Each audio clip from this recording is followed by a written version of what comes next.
एक स्टेट, एक सरकार, 15 साल और इन 15 सालों में सैकड़ों कार्यकर्ता मारे जाते हैं। Welcome back. An RSS worker was murdered in West Bengal's Murshidabad district along with his wife, who was pregnant, and an 8-year-old son at their residence. महिलाओं के साथ में दुष्कर्म होते हैं। Hindu ladies have been molested, raped, and now she's trying to cover it up. हमारे जो दलित है, हमारे जो एससी कम्युनिटी का किसान है, सबका जमीन को लूट रहे हैं, लेकिन पुलिस उनको संरक्षण दे रहे हैं, पब्लिक को संरक्षण नहीं दिया। डॉक्टरों की लाशें मिलती हैं, वो लड़कियां ड्यूटी पर थी। Doctor at the RG Kar hospital in Kolkata was raped and murdered. This is not just any other crime story. It's a story of every Indian woman. Border से लाखों घुसपैठी अंदर आते हैं और एक स्टेट जो कभी भारत का इंडस्ट्रियल पावर हाउस हुआ करता था, आज वो कर्जे में डूबा हुआ है।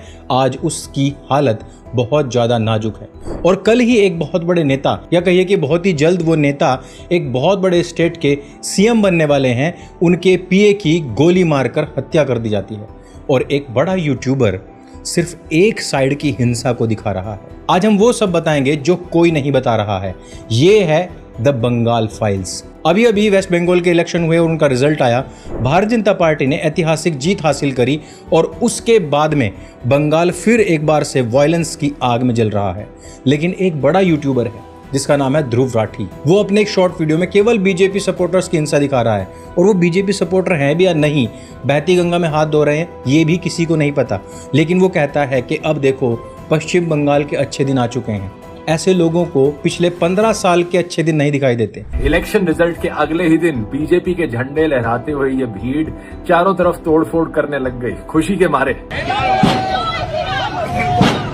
मारो मारो मारो। ये सब जला चुका है। तो ये रूबी कोलकाता के पास है। वो नहीं बताते हैं कि उसी रात सुवेंदु अधिकारी के पर्सनल असिस्टेंट चंद्रनाथ रथ को भी गोली मार करके उनकी हत्या कर दी गई थी, वो भी पॉइंट ब्लैंक रेंज पर। याद रखिए कि ये कोई सिलेक्टिव आउटरीच नहीं है, बल्कि ये सिलेक्टिव ब्लाइंडनेस है। आज हम पूरी तस्वीर आपको दिखाएंगे, पूरे 15 साल का हिसाब किताब करेंगे, वो भी फैक्ट के साथ में, सोर्सेज के साथ में, बिना किसी एक पक्ष की तरफ झुके हुए। दोस्तों, वेस्ट बंगाल में पॉलिटिकल वायलेंस कोई नई बात नहीं है, लेकिन 2011 के बाद जो कुछ भी हमने देखा है वो बहुत डरावना था। अमित शाह ने दिसंबर 2020 में पार्लियामेंट में खड़े होकर के कहा था कि पिछले कुछ सालों में 300 से ज्यादा बीजेपी वर्कर्स को बंगाल में अभी तक मारा जा चुका है। लेकिन असली कहर टूटा था 2021 इलेक्शंस के तुरंत बाद। 2 मई 2021 को टीएमसी जीतती है और उसी शाम से ही हिंसा शुरू हो जाती है। अभिजीत सरकार, भाजपा वर्कर, बेलाघाट कोलकाता के रहने वाले, उन्होंने फेसबुक पर 2 वीडियो पोस्ट किए थे जिसमें टीएमसी वर्कर उनका घर तोड़ रहे थे। कुछ ही घंटों के बाद में उसे लिंच कर दिया गया था, मार डाला गया था। यहां तक कि उसने जो 5 कुत्ते पाल रखे थे ना, उन्हें भी नहीं छोड़ा गया था टीएमसी के गुंडों के द्वारा। बीजेपी वर्कर्स के घर जलाए जा रहे थे, एबीवीपी के ऑफिस तक पर हमला हुआ था। 150 बाइक्स पर आई टीएमसी की भीड़ ने उनका ऑफिस तोड़ा और वहां लगे हुए स्टैच्यूज तक को नहीं छोड़ा था। आसाम के धुबरी डिस्ट्रिक्ट में रिफ्यूजी कैंप लगाने पड़े थे इन हिंदुओं को बचाने के लिए, क्योंकि 300 से 400 बीजेपी सपोर्टर्स अपना घर पूरी तरीके से खोकर भाग निकले थे। कोविड की दूसरी वेव चल रही थी और इन सभी लोगों को उस समय पर कोविड टेस्टिंग सेंटर्स में रहना पड़ा था। एक 60 साल की बुजुर्ग महिला, उनके परिवार ने बीजेपी को वोट दिया था, उनके साथ में दुष्कर्म हुआ था, उनकी बहू को मार दिया गया था। केस सुप्रीम कोर्ट तक गया था। जब सीबीआई ने जांच शुरू की थी तो 52 तो मर्डर केसेस थे, 39 अप्रोक्सीमेटली रेप केसेस थे और हजारों असॉल्ट के केसेस दर्ज हुए थे। अप्रैल 2022 तक 303 बीजेपी वर्कर्स और लीडर्स अभी तक घर वापस नहीं लौट पाए थे। या तो वो डरकर कहीं भाग गए थे या उनमें से मैक्सिमम मार दिए गए होंगे। और यह 2021 की बात हो रही है। 2026 में जब भारतीय जनता पार्टी जीतती है, फिर वही हिंसा होती है। चंद्रनाथ रथ को गोली मार दी जाती है। एक बीजेपी वर्कर की राजाहाट न्यू टाउन में हत्या कर दी जाती है। इलेक्शन कमीशन ने तुरंत एक्शन के आदेश तो दे दिए, लेकिन जिन्होंने अपने बच्चे खो दिए वो अब कभी वापस नहीं आ सकते।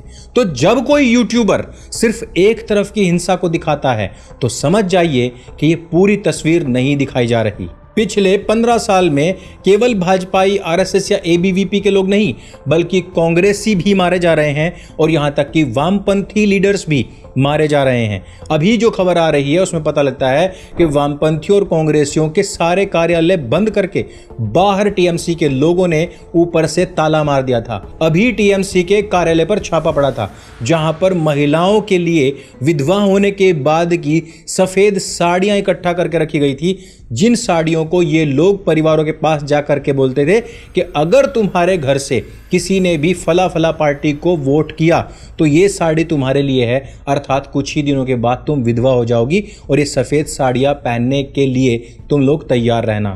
এনে রেখেছিল মানে ওদের প্ল্যানটা কি ছিল ভাবো, ওদের প্ল্যান দেখো। আরো কত কোথায় গেল সাদা থানগুলো, আরো এই দেখো কত সাদা থান, তারপর আরো এখানে আছে। लेकिन इन बातों के ऊपर किसी भी तथाकथित न्यूट्रल यूट्यूबर का ध्यान नहीं जाता। ध्यान भी होगा तो वो बात भी नहीं करना चाहते।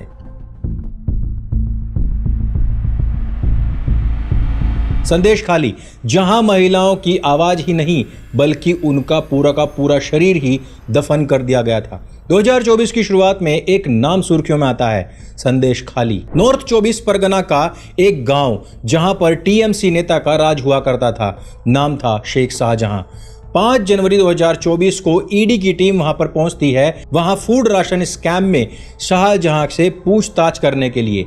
तब शाहजहां के सपोर्टर्स वहां पर आ जाते हैं, ईडी ऑफिसर्स पर हमला होता है, उनके फोन फाइल सब छीन लिए जाते हैं, कैमरा वाले जर्नलिस्ट को भी बुरी तरीके से मारा जाता है। शाहजहां वहां से फरार हो जाता है, 55 दिन तक वो गायब रहता है। और फिर संदेश खाली की महिलाएं बोली, उन्होंने बताया कि शाहजहां के लोगों और उसमें भी खासकर शिबू हाजरा ये रात के अंधेरे में औरतों को अपने पास बुलाते हैं और उनके साथ में दुष्कर्म करते हैं। पुलिस एफआईआर तक नहीं दर्ज करती। जब शुभेंदु अधिकारी संदेश खाली जाने की कोशिश करते हैं तो पुलिस उल्टा उन्हीं को ही प्रिजन वैन में बिठा करके कलकत्ता वापस भेज देती है। हाई कोर्ट से परमिशन लेनी पड़ती है अपने ही स्टेट की महिलाओं का हालचाल जानने के लिए। कलकत्ता हाई कोर्ट ने पाया कि दिसंबर 2023 तक तकरीबन 43 एफआईआर दर्ज हो चुकी थी, ज्यादातर में चार्जशीट भी थी। कोर्ट ने स्टेट गवर्नमेंट को फटकार लगाई और कहा कि शाहजहां को तुरंत गिरफ्तार करो। 29 फरवरी 2024, 55 दिन के बाद में शाहजहां शेख गिरफ्तार तो होता है, लेकिन उसका स्वैग ममता बनर्जी के चलते किसी हीरो से कम नहीं था। Sandesh Khali strongman is accused of sexual atrocities, land grab and money laundering. A court has sent him to 10-day police custody. Now, earlier in the week, the Calcutta High Court and West Bengal governor had directed the state police to arrest the absconding leader. लेकिन ममता बनर्जी ने क्या कहा था? उसने कहा कि BJP और RSS मिलकर के इस केस को बड़ा बना रहे हैं, जबकि ये केस बड़ा नहीं है। तो आप जरा सोचिए कि क्या वो महिलाएं झूठ बोल रही थी? वो प्रोटेस्ट सारे झूठे थे? हाई कोर्ट का आदेश भी क्या पॉलिटिकल था? क्या सारी की सारी जांच बिल्कुल पूरी तरीके से झूठी और केवल एक तानाशाह महिला ही सच्ची? जब हॉस्पिटल के अंदर ही जहां पर लोगों की जान बचाई जाए और वहां पर भी किसी डॉक्टर के साथ में ही जो लोगों की जान बचाते हैं उन्हीं के साथ में बलात्कार और हत्या हो जाए तो आम लोगों की औकात ही क्या है। 9 अगस्त 2024 का दिन था। RG Kar medical college and hospital Calcutta की ये बात थी। एक 31 साल की ट्रेनी डॉक्टर 36 घंटे की ड्यूटी पर थी, थकी हुई थी, सेमिनार रूम में आराम करने के लिए चली गई थी और सुबह उसकी लाश मिलती है। पोस्टमार्टम रिपोर्ट में कंफर्म होता है कि उसके साथ में brutal sexual assault, multiple injuries और लाइफ स्ट्रगल के साइन मिलते हैं। पूरा देश हिल जाता है और ये केस दिल्ली के निर्भया केस से किसी भी आंकड़े में कम नहीं था। डॉक्टर सड़क पर उतर जाते हैं। महाराष्ट्र में 8000 डॉक्टर्स ने काम करना बंद कर दिया था। एम्स दिल्ली, सफदरजंग हॉस्पिटल, कलकत्ता के हॉस्पिटल, सब लोग प्रोटेस्ट कर रहे थे।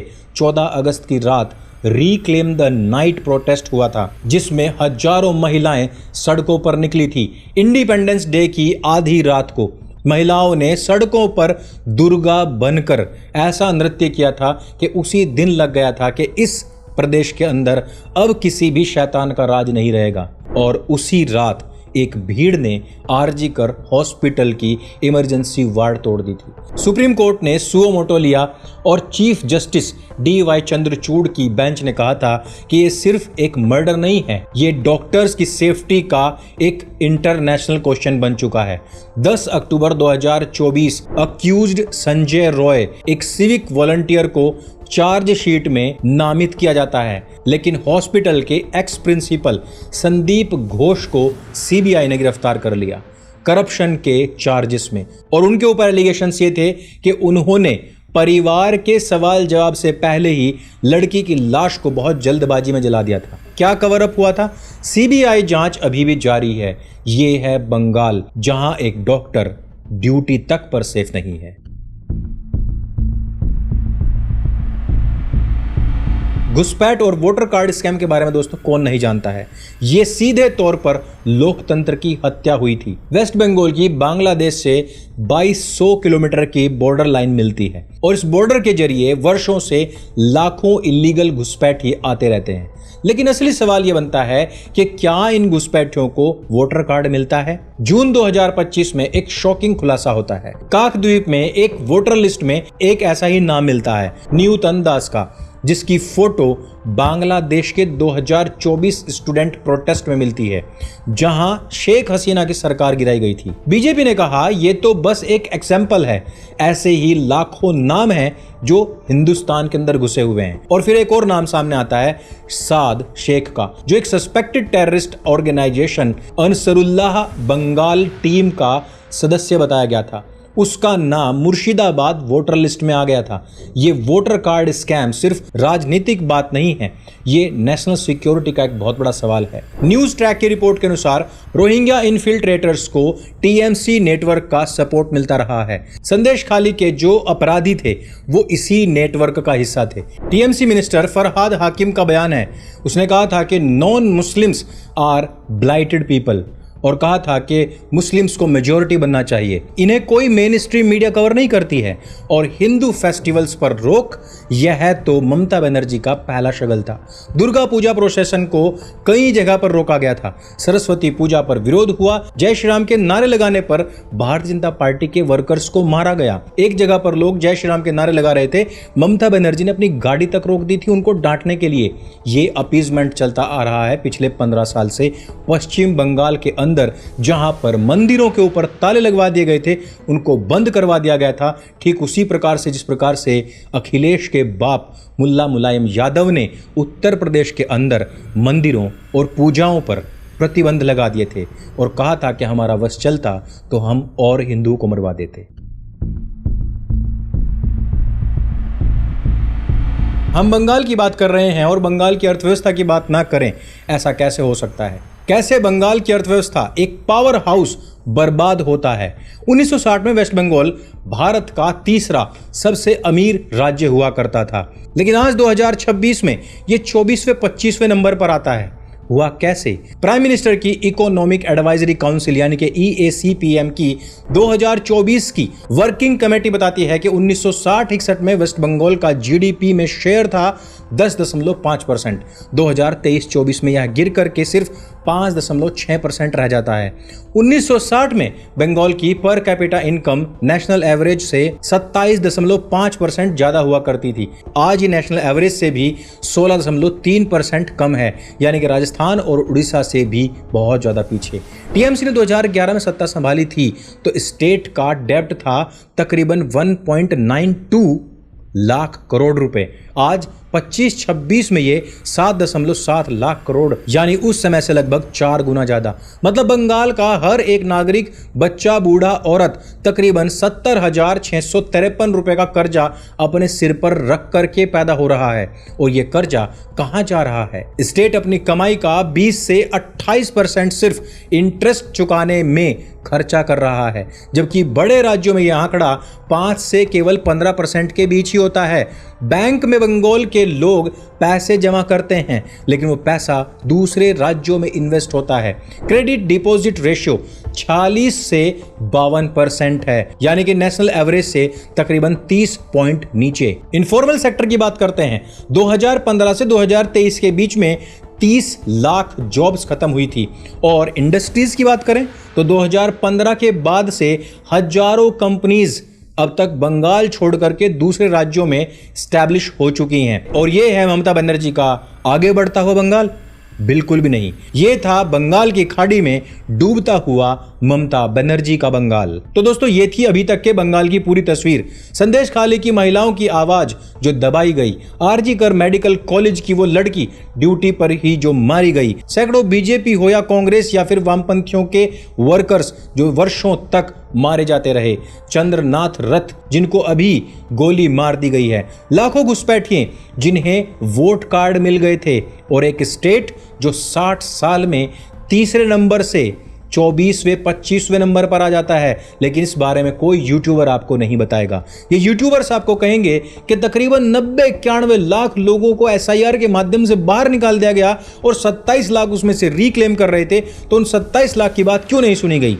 लेकिन ये कभी नहीं कहेंगे कि वो जो बाकी के 63 लाख वोट कटी हैं और जिन्होंने रिक्लेम तक नहीं किया और जो देश छोड़ करके बॉर्डर्स पर पड़े हुए हैं और लगातार अपने देशों को भाग रहे हैं, वो हिंदुस्तान में अभी तक क्यों बस रहे थे और उनको कौन पाल करके बैठा था और वो कौन एसआईआर लेकर के आया और किसकी पार्टी जीतने के बाद ये सारे के सारे दोगले घुसपैठे भाग रहे हैं, इनके ऊपर कभी कोई बात नहीं होगी। इन पर चर्चा करने के लिए है सत्य सनातन। सत्य सनातन आपका अपना प्लेटफॉर्म जो आपको सच दिखाता है, सच बताता है, और ये पूरा सच आपने अंत तक देखा, इसके लिए आपका बहुत बहुत धन्यवाद। अगर ये वीडियो आपको अच्छा लगता है, जानकारी से भरपूर लगता है, इसको सबके साथ में शेयर अवश्य कीजिएगा। मेरे संग बोले सत्य सनातन वैदिक धर्म की जय। जय हिंद, वंदे मातरम।